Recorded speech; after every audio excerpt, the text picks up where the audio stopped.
По пресконференцијата на Друштвото на филмски работници на Македонија, на која тие побараа од новиот министер за култура и од Агенцијата за филм на Република Македонија да се потпише договорот со фестивалот за да тој може да се одржи, бидејќи според нив во спротивно одржувањето на 38-то издание на фестивалот Браќа Манаки ќе биде доведено во прашање. Се огласија и Центарот за филмот Битола, еден од апликантите за годинашното издание на Интернационалниот фестивал на филмска камера Браќа Манаки. Во испратениот допис стои: точно е дека што поскоро треба институциите да решат кој и како ќе го организира Браќа Манаки. Друштвото на филмски работници на Македонија нема никаков кредибилитет веќе да го организира фестивалот. Многу често тие со манипулации и притисоци врз институциите се обидуваат да создадат слика во јавноста дека се жртви и на база на тоа да профитираат од системот. На тој начин системот е нивни заложник и жртва со години наназад, а особено последните десетина години, кога со друштвото раководи една иста врхушка, која целосно го има приватизирано и друштвото и неговата функција,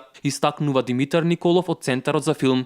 Оттаму истакнуваат дека фестивалот припаѓа и фактички и формално на градот Битола. Филмските професионалци треба да научат култура на соработка, а не позиционирање со политика или со тесни интереси. Ако недоразбирањата зачинети со инает, суета и лични интереси продолжат, последиците ќе бидат далекусежни и несогледливи. Затоа што фестивалот е сериозно културно богатство и наследство, а не играчка некој да профитира и да го остава да тлее во 19-тиот век. Фестивалот треба да расте и да напредува, да е платформа на нови идеи и да се развива и во корист на градот Битола, да работи транспарентно и да оди напред како најголемо филмско културно богатство во Македонија, вели во дописот Николов. Инаку, од Друштвото на филмски работници на Македонија на пресконференцијата истакнаа дека аплицирале на конкурсот што беше распишан за фестивали и манифестации навремено, со целата потребна документација во декември минатата година, но се уште немаат добиено никаков одговор од надлежните институции.